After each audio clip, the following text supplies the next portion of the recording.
Thank you everybody for joining us. We love doing these and checking in with all of you once a week. It's really, really nice to hear from you. And we hope we hear from you more than once a week. If you need to email us or whatever, please stay in touch with us.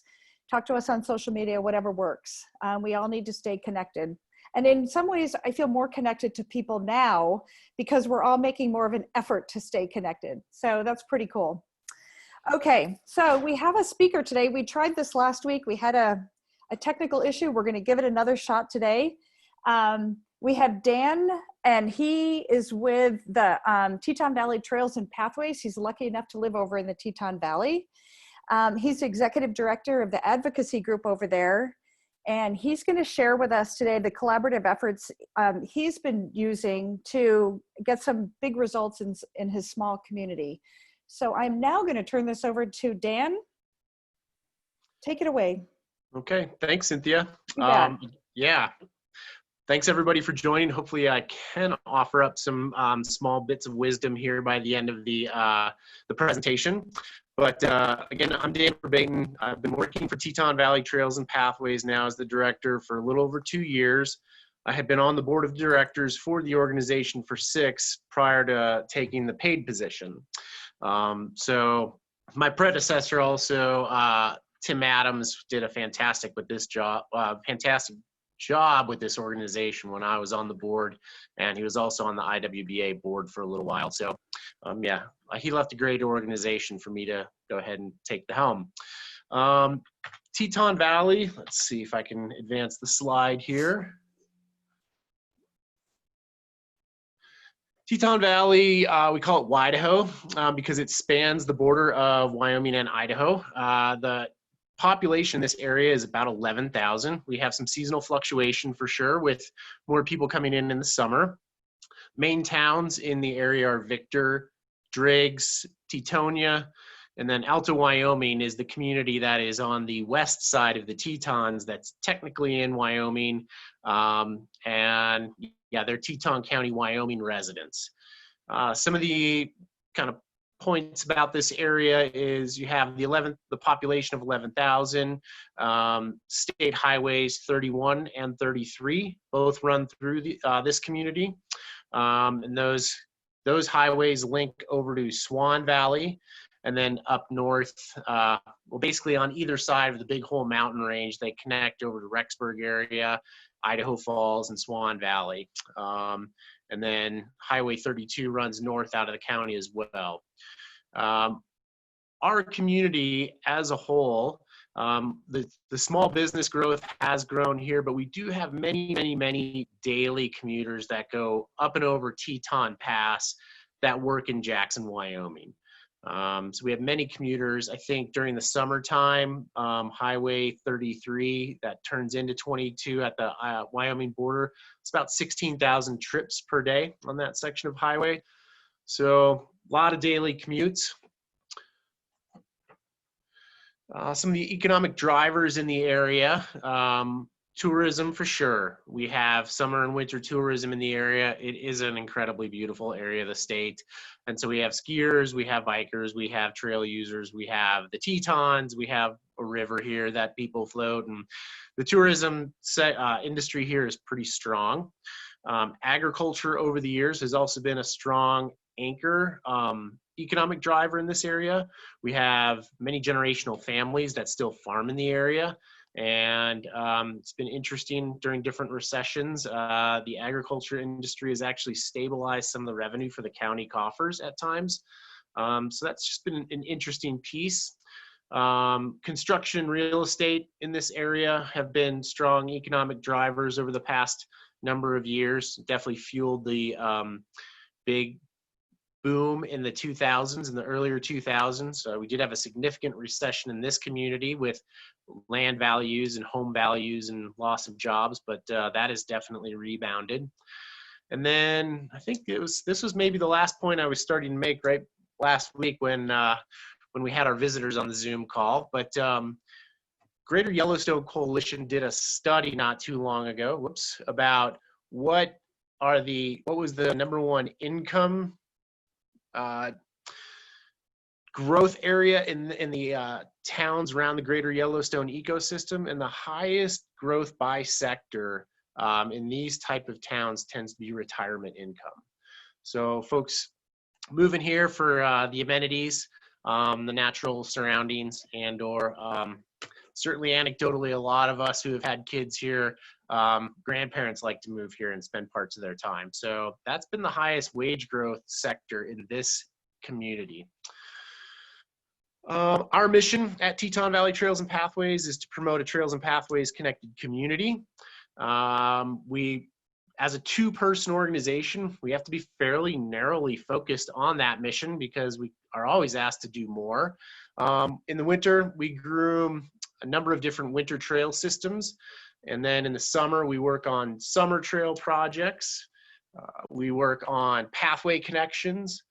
And then we also, as Cynthia said, we are the local bike ped advocacy group here. And so those are our four main areas.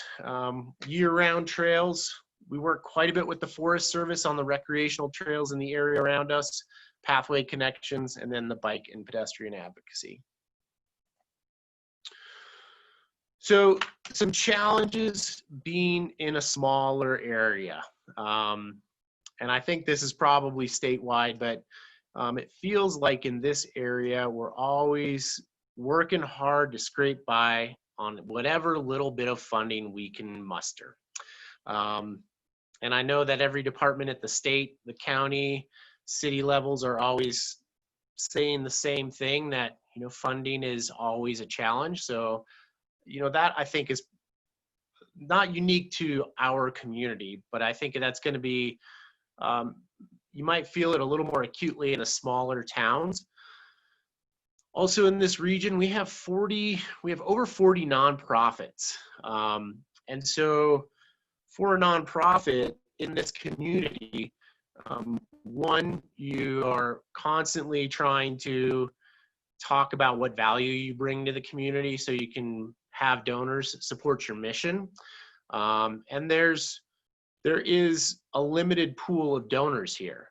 As I said, our population in this community is only 11,000 people. So it's a challenge in that there's a lot of the nonprofits that are quite good, and we are competing for a small group of donors.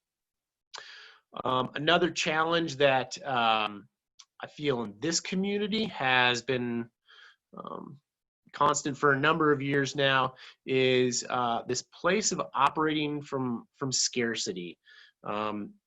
We do not have robust tax revenue in this county for the cities and the county itself. And in the county itself, I think there's an annual backlog of $1 million of maintenance, and that's even with passing road levies every 2 years. This county, just for reference, we have about 50 miles of asphalt road and about 247 miles of gravel road. So honestly, from a county perspective, pathways, I think we have support, but financially, it is not going to be their highest priority anytime soon. They are still working on many years of backlog when roads in this area were built not to any really good standards, and they're still kind of digging out from those challenges. As a perspective for a pathway project, and my third point down, most of the capital projects in this community are more than 1 year of our annual budget for this organization. So I'll often hear, "Oh, why don't you guys go build a pathway here?" And I'll have to nod politely and listen and think about what the different levers are. However, I think there's a real disconnect as to how much pathways do cost and how much some of these larger projects cost. And we have pathways in our name, and I think there's just a disconnect in what people think is possible from our two-person organization and our budget.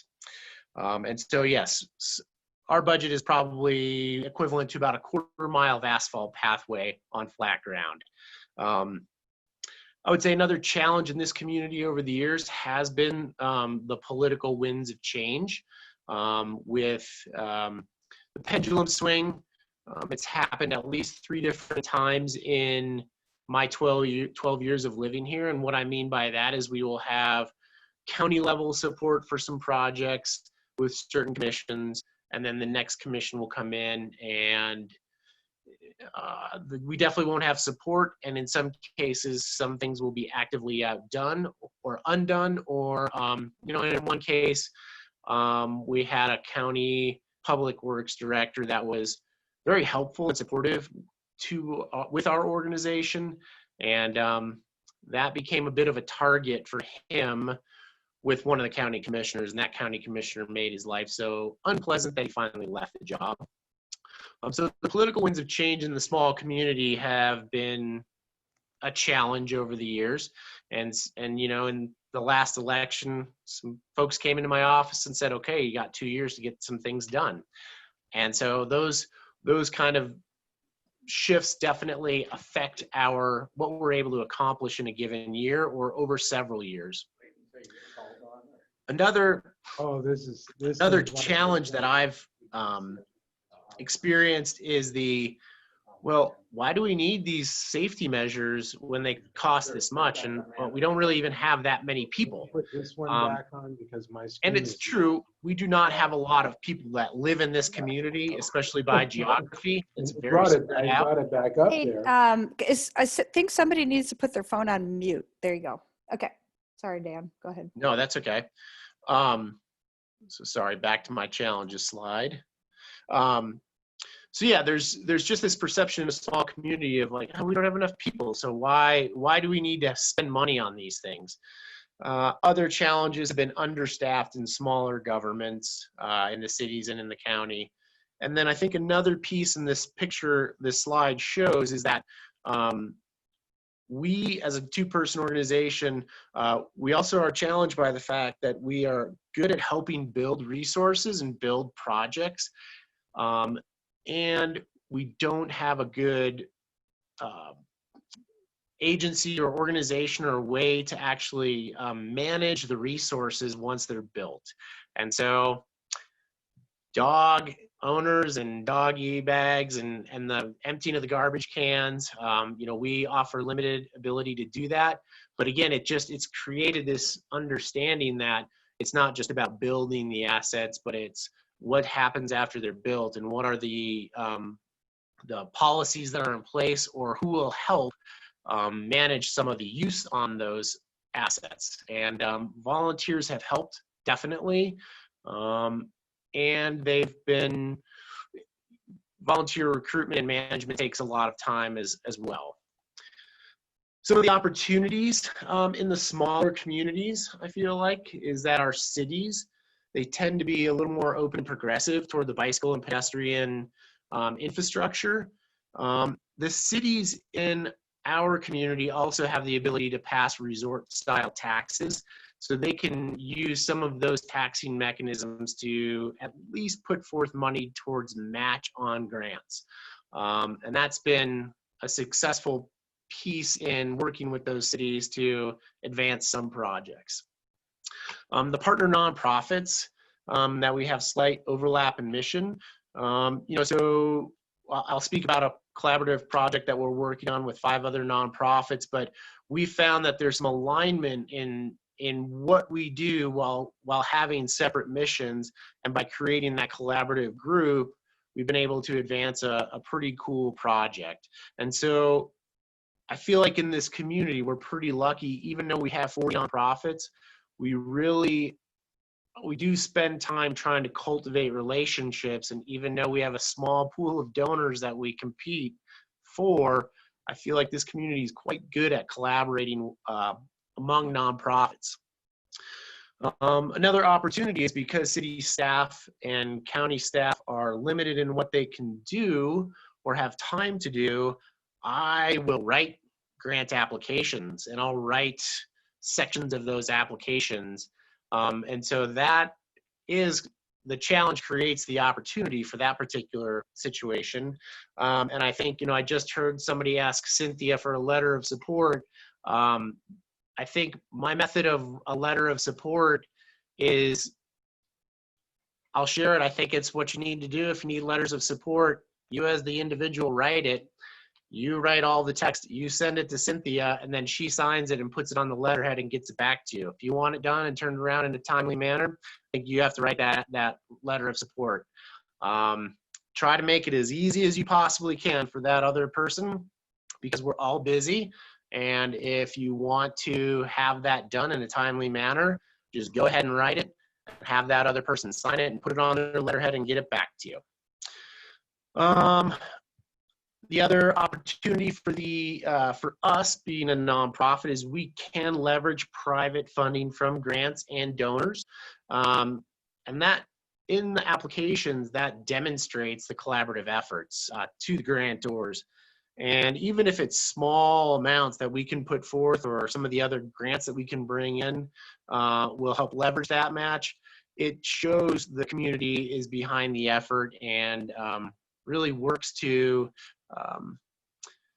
yes, just demonstrate the layers of support.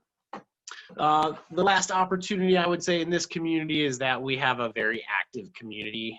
They like outdoor amenities. They are supportive of the idea of bicycle and pedestrian infrastructure. I would say on the whole, there are folks in this community that are strongly not in favor of it. But I think over time, a lot of the folks that have relocated here have really been in support of those kind of projects. So the first collaborative effort that I'll talk about is our Teton Creek Corridor project. And what I'm going to do now is I'm just going to talk about 3 different ways in which we've collaborated with different groups with 3 different projects. I don't want this to be something where we just kind of download information and talk about it, but then I do wrap up with some of the lessons learned at the end, and we'll open it up to questions. But the first collaborative effort is the Teton Creek Corridor project. It's 5 partner nonprofits. It's our organization. It is Valley Advocates for Responsible Development. It's Teton Regional Land Trust, Friends of the Teton River, and Legacy Works. And Legacy Works is a nonprofit that works to facilitate collaborative efforts. So we have 5 groups. We meet monthly. Sorry, that's my phone. We meet monthly and we work to advance this project. This project is adjacent to Teton Creek, which is just to the east of Driggs, Idaho. And we are building about a 2.5-mile section of pathway. I would classify it as a greenbelt style project. The different parcels of land that it crosses are county property, private property that was acquired by the land trust and put in conservation easement. And then it splits 2 housing developments that currently have no houses built there, but are plotted subdivisions. Other groups that have helped us with the work have been the City of Driggs. The first section of this project is within the area of impact for the City of Driggs. Teton County, Idaho. Once the pathway is built, the county will take over management of the easements. We've transferred the easements to them already, but they will take over management and maintenance of the pathway. And that was done through county commission process. Teton County, Wyoming will pick up the pathway construction on the other side of the state line once we've completed our 2.5-mile section. We worked to secure RTP funds, which is Recreational Trails Program, through IDPR to advance this project. And we've had private foundations and other grants, and then donors as well to support this project. This project has been in the making for over 5 years, and we finally were able to start working on the pathway last fall. And so one of my points later on will be just how slow the collaborative efforts are. However, as a group, we are definitely advancing a greater mission than any one of us could ever accomplish on our own. The nonprofits, as I said, we meet every month, and the goals of the project are to open public access, preserve agricultural heritage, restore the riparian corridor, and balance responsible development, and restore ecological habitat. And it's going to be an amazing project when it's all done, and it's a keystone project that I think the community will be able to build on. Tomorrow we have our meeting to discuss what we'll do about dogs on this particular pathway. This section right here that you can see, if you're able to see the picture, is a cottonwood grove, and that's where the Teton Creek is. And we have moose, lots of deer, elk come down there in the winter. It will be closed in the winter for wildlife management. And so we have a lot of different things happening with this particular project that we'd like to make sure that we open it up well. And the dog conversation tomorrow will be an interesting one. This year, some good successes for this community regarding TAP funding, Transportation Alternatives Program. City of Victor was awarded $496,000 for about a 1-mile pathway section, linking some key facilities in the town. City of Driggs, $488,000 in TAP funding this year. And so almost $1 million of funding through TAP into this community this year. And, you know, those grants are awarded to the cities, but if you ask people at the cities, we are definitely part of that team that helps get that money. And so what we end up doing is myself, my program director that I work with, and/or advocates for the organization, we participate in the planning processes for these smaller communities. It is a benefit of a small community, just knowing people. And when comprehensive plans are updated every 10 years, transportation plans are updated, recreation plans, we are at the table. We insert ourselves if we are not already asked. By this point, we tend to be asked, which is a good sign. However, we will make sure that we are part of those processes. Those are foundational for securing grants of this kind.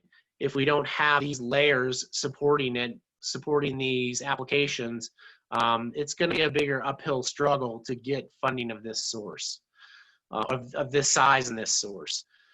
I did help write letters of support, of which Cynthia signed one and slapped on the letterhead and got it back to me right away. And again, I can't emphasize that enough. Make it easy for your supporters to just get that back to you right away.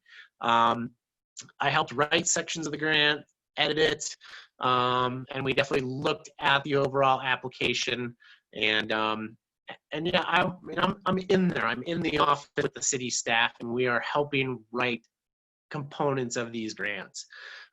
If possible, if I'm talking to folks that work for small organizations and they can offer up any kind of contribution, that is important to demonstrate that collaborative effort. Grantors like to see more skin in the game, either as a percentage of the total match or multiple entities contributing to the match. Folks at ITD or folks in that grant money, they don't want to grant money that then will be undone by some process locally. And so when they can see that that collaborative effort is demonstrated by financial backing, that often strengthens the application. And then the last part is, you know, help some of the city staff do the work. Everybody's busy, and even if you are unsuccessful in securing the grant, the fact that you are able to come and help work side by side, shoulder to shoulder, whatever you want to say, with some of the city staff or county staff or the agency staff that you're working with, that is going to build trust, and it is going to build a collaborative relationship. So there's a win with that situation, even if you don't win the money.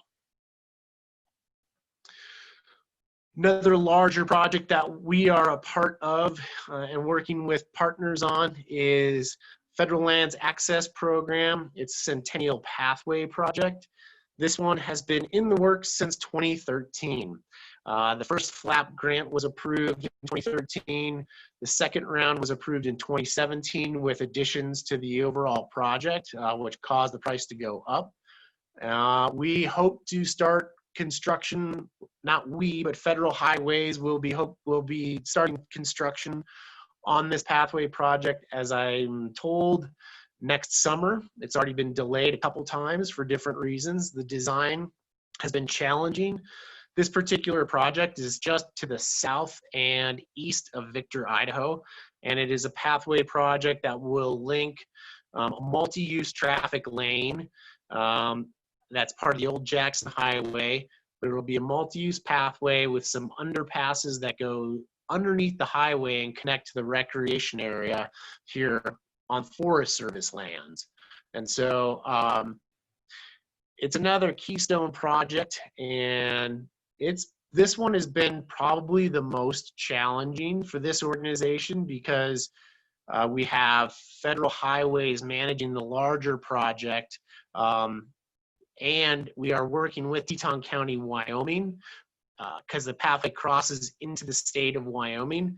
And this project has actually, in order for it to receive the FLAP funding, it had to have the regional offices for Idaho are in Vancouver, and the regional offices for Wyoming are in Colorado.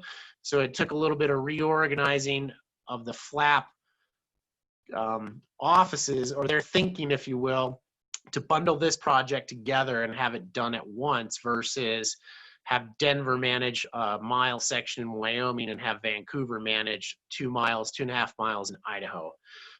So this one's been a very challenging process. We've had turnover at Federal Highways, and over time the cost has continued to go up, and so it's putting the city of Victor and our organization, who's a partner on this, in a hard place for the eventual match commitment. We have a meeting April 30th, which is the 95% review for the project, and we're hopeful that it will continue to advance at that point.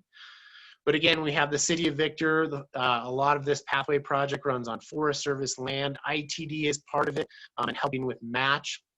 Teton County, Wyoming is the partner on the Wyoming side, and then our organization was able to bring forth about $70,000 worth of private donations and foundation match toward the overall project when the grant was approved. So we have private donors, and in one case, one of those private donors just recently asked for their money back because they were not seeing progress on this project. So that's a tough place to be as the nonprofit who has secured money for a project that was supposed to start in about 2015 and still dirt hasn't been moved. So again, collaboration can yield huge results, and the challenge is that you're not always driving the entire process. The last project that we'll talk about is on May 18th. We hope to be part of the application for a build grant. The grant will span Teton counties, Wyoming, and Idaho. Partners on this particular project are Jackson Hole Mountain Resorts, Teton County, both Teton counties, Idaho and Wyoming, YDOT ITD, City of Driggs. Our friend Tim Young over at Wyoming Pathways has been very involved as well, and then our organization. This particular project has taken shape really quickly, but was built a lot on some of the earlier planning processes to mitigate traffic congestion going between our community and Jackson, Wyoming. It's kind of staggering to see the cars going over the pass each and every day. So some of the components to this project are, and I don't know how many people on this call are familiar with the Jackson area, but there's a transit center at Stilson is the name of it. So it would build something like an $8 or $9 million transit center. There'd be pathway connections along Main Street in Wilson, Wyoming. There's going to be an additional section to the Greater Yellowstone Trail, which is a pathway project that circumnavigates the Greater Yellowstone ecosystem.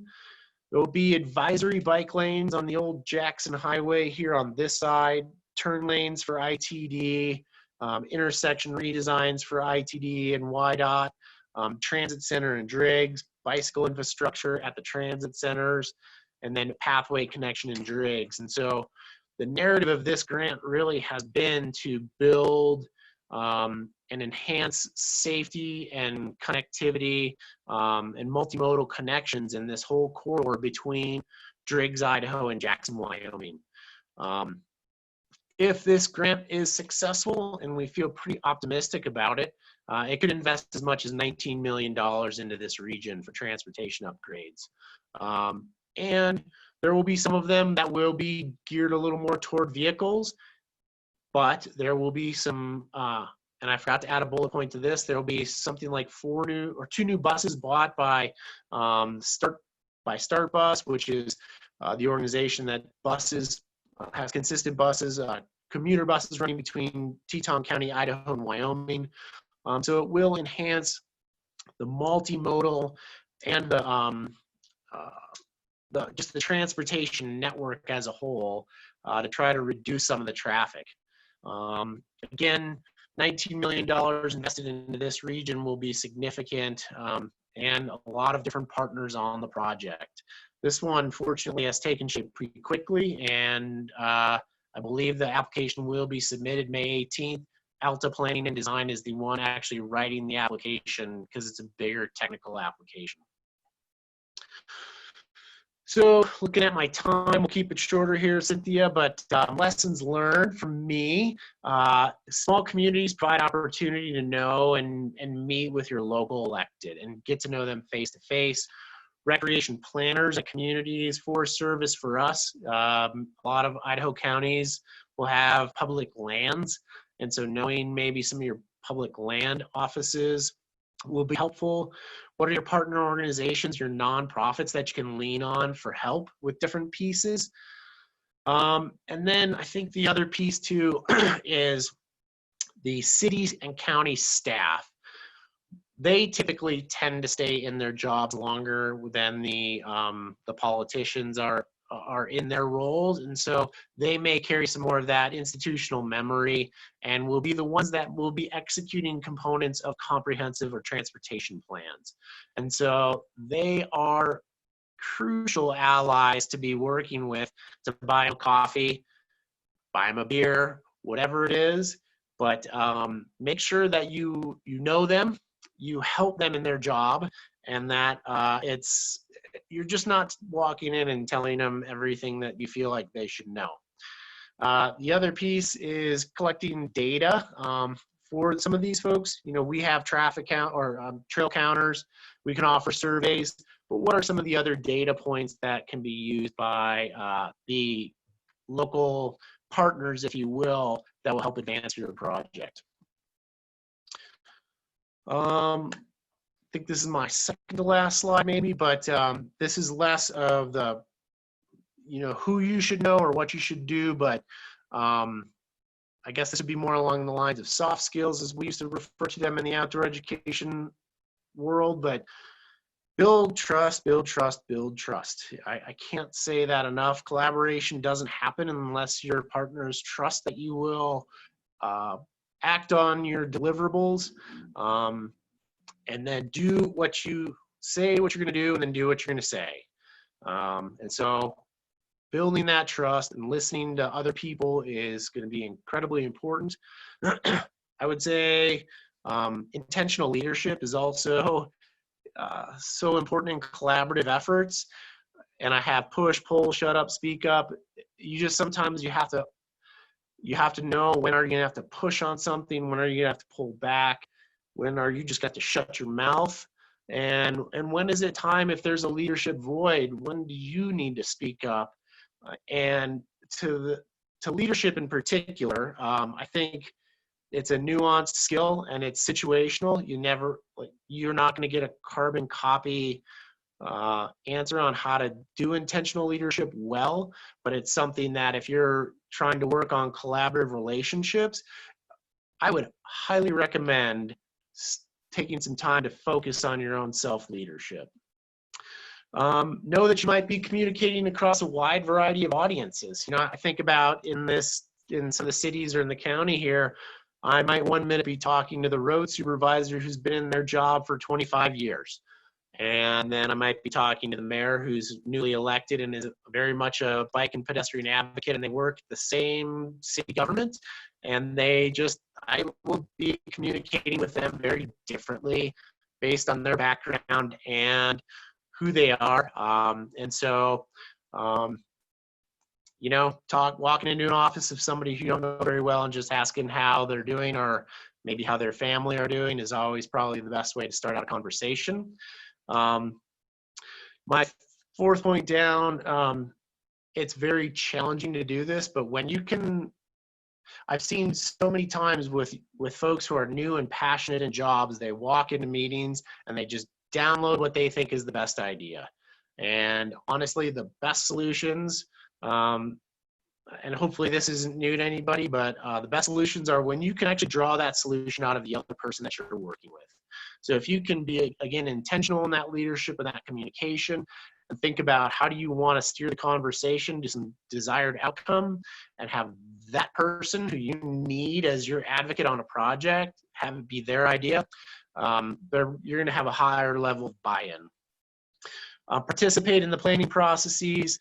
And then I would say for smaller nonprofits, I know I've talked to some of y'all up in Sandpoint in the north of the state, but having a full-time paid staff member is important. Volunteers are fantastic, but having somebody that can be the lead and be paid and have direction and accountability will be important.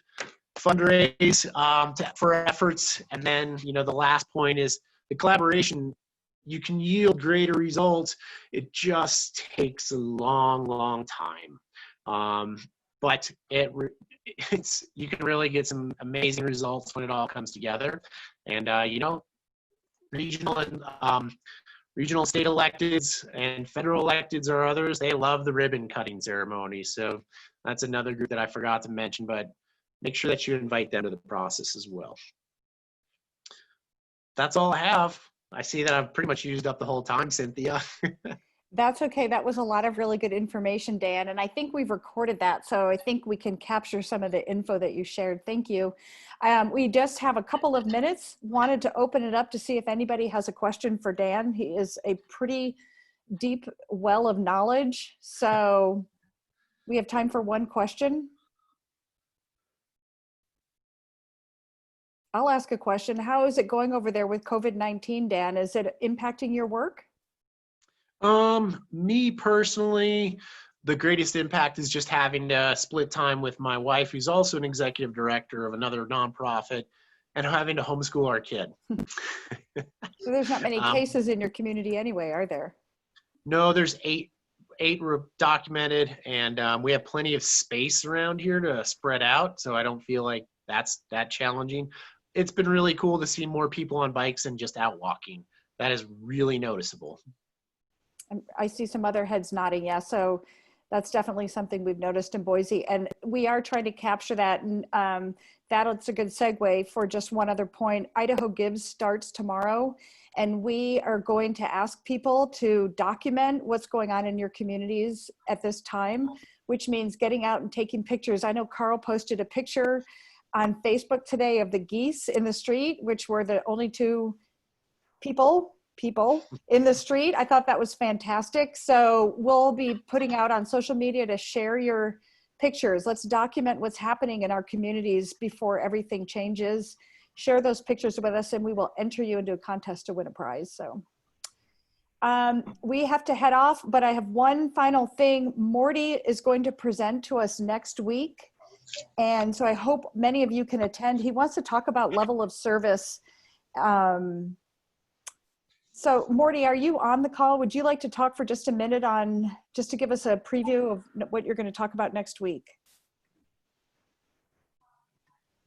You see you're on there, but you're on mute. Can you unmute yourself? Your assumption might have been if we stay with the preferred as proposed, Yeah. But because you linked settlement agreement with A, Right. that I thought that. Well, I didn't quite catch that. So Morty, are you there?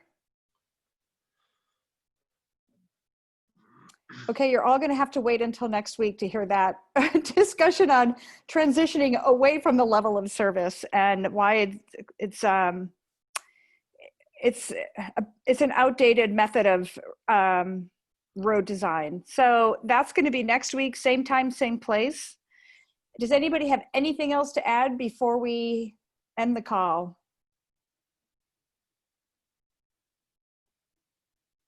Okay, we're going to end this the same way we ended it last week. On the count of 3, I want everybody to wave and say goodbye. All right, 1, 2, 3. Goodbye. Bye. Bye, everyone. See you later. Thank you.